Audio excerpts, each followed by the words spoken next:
राम राम दोस्तों। आप सभी का स्वागत है आपके अपने यूट्यूब चैनल हिंदुस्तान न्यूज़ पे। तो दोस्तों बात करते हैं वक्फ संशोधन बिल लोकसभा में पेश किया गया। रिज्यू ने इसे संयुक्त संसदीय समिति के पास भेजने का प्रस्ताव रखा है। ओवैसी बोले केंद्र मुसलमानों का दुश्मन है। तो केंद्रीय अल्पसंख्यक कार्य मंत्री किरेन रिजिजू ने आज लोकसभा में वक्फ कानून में संशोधन के लिए बिल पेश किया।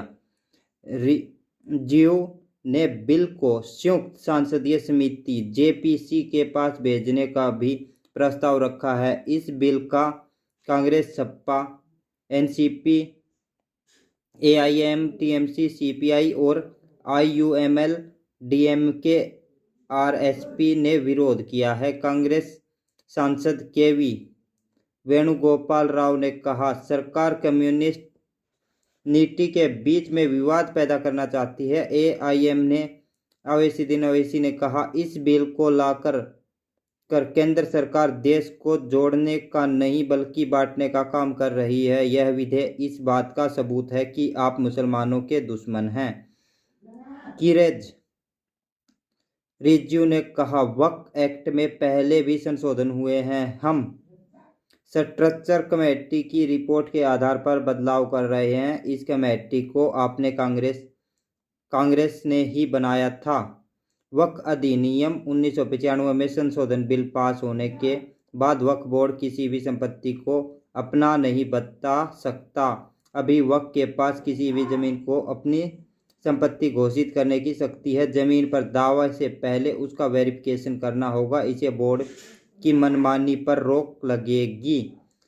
तो इसलिए इस बिल को लेके असदुद्दीन ओवैसी और कई पार्टियां सरकार के खिलाफ हैं। तो दोस्तों ये था एक खबर। अब चलते हैं अगली खबर की तरफ। दोस्तों एक दुखद खबर है। पश्चिम बंगाल के पूर्व सीएम बुद्धदेव भट्टाचार्य का निधन हो गया है। 80 की उम्र में आखिरी सांस ली। पद्म भूषण सम्मान लेने से किया था इनकार। पश्चिम बंगाल के पूर्व मुख्यमंत्री और सीपीआई एम नेता बुद्धदेव भट्टाचार्य का गुरुवार को निधन हो गया। पूर्व सीएम ने 80 साल की उम्र में कोलकाता स्थित घर पर अंतिम सांस ली। बुद्धदेव बढ़ती उम्र से जुड़ी बीमारियों से पीड़ित थे। उन्हें सांस लेने में भी दिक्कत थी। पिछले कुछ समय से उन्हें कई बार अस्पताल में भर्ती करना पड़ा था। पिछले साल उन्हें निमोनिया भी हुआ था। लाइफ सपोर्ट पर रहने के बाद वे ठीक हो गए थे। उनके परिवार में उनकी पत्नी मीरा और बेटी सुचेतना है।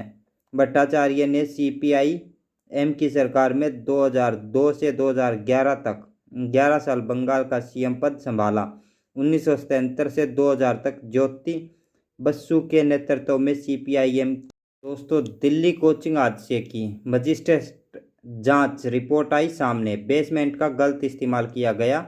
एमसीडी और फायर डिपार्टमेंट ने यह बात छिपाई। दिल्ली के कोचिंग सेंटर के बेसमेंट में पानी भरने से हुई 3 छात्रों की मौत मामले में मजिस्ट्रेट जांच की रिपोर्ट सामने आई। बुधवार 7 अगस्त को राजस्व मंत्री को सौंपी गई रिपोर्ट में राउज एआईएस बेसमेंट के गलत ढंग से प्रयोग के आरोप लगाए गए हैं। जांच में एमसीडी और फायर ब्रिगेड डिपार्टमेंट की लापरवाही भी सामने आई है। रिपोर्ट में बताया गया कि कोचिंग सेंटर की बिल्डिंग में हो रहे नियमों के उल्लंघन के बारे में एमसीडी और फायर ब्रिगेड डिपार्टमेंट को पहले से जानकारी थी। इसके बाद भी विभागों की तरफ से कार्रवाई नहीं की गई। पिछले साल अगस्त में दिल्ली के मुखर्जी नगर में एक कोचिंग सेंटर में आग लगी थी। इसके बाद आईएएस की बिल्डिंग के बेसमेंट को गलत ठहराया गया था। हालांकि इसके बाद भी एमसीडी ने इस पर कार्रवाई नहीं की। इस साल 1 जुलाई को भी फायर ब्रिगेड डिपार्टमेंट ने निरीक्षण किया था। इस रिपोर्ट में भी बेसमेंट में चल रही अवैध लाइब्रेरी की बात छिपाई गई। रिपोर्ट में कहा गया कि कोचिंग सेंटर निचले स्थान पर होने के कारण जल भराव की संभावना पहले से ही थी। इसके बावजूद एमसीडी। तो अब बात करते हैं केरल के वायनाड में 29 जुलाई की देर रात हुए लैंडस्लाइड में अभी भी 138 लोग लापता हैं। गुरुवार 8 अगस्त को लगातार 10वें दिन रेस्क्यू ऑपरेशन जारी है। हादसे में अब तक 413 लोगों की मौत हुई है। मीडिया रिपोर्ट की माने तो प्रधानमंत्री नरेंद्र मोदी शनिवार 10 अगस्त को पीड़ितों से मिलने वायनाड जाएंगे। प्रधानमंत्री की स्पेशल फ्लाइट कन्नूर में उतरेगी। कन्नूर से पीएम हेलीकॉप्टर से लैंडस्लाइड प्रभावित इलाकों की हवाई सर्वेक्षण करेंगे। इसके बाद वह रिलीफ कैंप में पीड़ितों से मिलेंगे, जहां 10,000 से ज़्यादा लोग शरण लिए हुए हैं। मोदी के दौरे को लेकर अभी आधिकारिक पुष्टि नहीं की गई। हालांकि कहा जा रहा है कि पीएम के दौरे के बाद वायनाड लैंडस्लाइड को राष्ट्रीय आपदा घोषित किया जा सकता है। नेता प्रतिपक्ष राहुल गांधी ने बुधवार 7 अगस्त को लोकसभा में इसकी मांग की थी।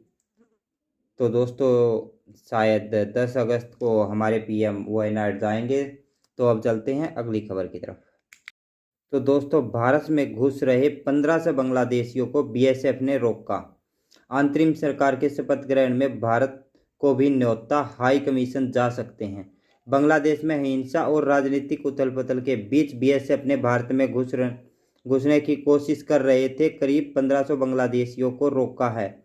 इनमें से 1000 लोग बिहार और 500 लोग पश्चिम बंगाल के जलपाईगुड़ी के रास्ते भारत आ रहे थे। घुसपैठ को देखते हुए भारत बांग्लादेश बॉर्डर पर बीएसएफ अलर्ट हो गई है। वहीं भारत के विदेश मंत्रालय ने गुरुवार को बताया कि शेख हसीना का आगे का क्या प्लान है, उन्हें इसकी जानकारी नहीं। वहीं बांग्लादेश में मोहम्मद यूनुस की अगुवाई में बन रही अंतरिम सरकार के शपथ ग्रहण समारोह में भारत को भी न्योता मिला है। विदेश मंत्रालय के प्रवक्ता जायसवाल ने बताया कि बांग्लादेश में भारत के हाई कमीशन इस शपथ ग्रहण समारोह में शामिल हो सकते हैं। अंतरिम सरकार में 15 सदस्य होंगे। यूनुस आज दोपहर 2:30 बजे ढाका पहुंच गए हैं। रात 8:30 तक सरकार का शपथ ग्रहण समारोह होगा। ढाका ट्रिब्यून के मुताबिक शपथ समारोह में करीब 400 लोग शामिल होंगे। 500 लोगों ने की थी भारत में घुसने की कोशिश। तो दोस्तों, हरियाणा की खिलाड़ी विनेश फोगाट को सिल्वर मेडल की उम्मीद जागी है।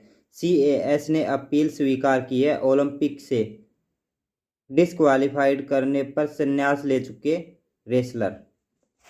पेरिस ओलंपिक में अयोग्य करार दी गई हरियाणा की रेसलर विनेश फोगाट ने कुश्ती से संन्यास ले लिया है। विनेश ने इस बारे में गुरुवार सुबह 5:17 पर सोशल मीडिया एक्स पर 5 लाइनें लिखी, जिसमें विनेश फोगाट ने लिखा, माँ कुश्ती मेरे से जीत गई, मैं हार गई, माफ़ करना, आपका सपना मेरी हिम्मत सब टूट चुके हैं, इससे ज़्यादा ताकत नहीं रही अब। अलविदा कुश्ती 2001-2024। आप सबकी हमेशा ऋणी रहूंगी, माफ़ी।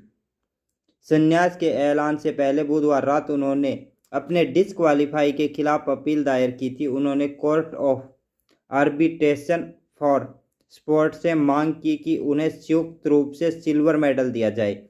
एक दिन पहले यानी 7 अगस्त को विनेश को पेरिस ओलंपिक में 50 किलो में से 100 ग्राम वेट ज़्यादा होने की वजह से ओलंपिक से डिस्क्वालीफाई कर दिया गया था, जिससे विनेश बेहोश हो गई और तबीयत खराब होने पर उसे पॉलीक्लिनिक में भर्ती कराया गया। उधर अमेरिका के गोल्ड मेडलिस्ट रेसलर जॉर्डन ने सोशल मीडिया पर विनेश फोगाट को सिल्वर मेडल देने की मुहिम शुरू कर दी है, जिसका भारत के खिलाड़ी भी समर्थन कर रहे हैं। विनेश फोगाट से जुड़ी 2 बड़ी।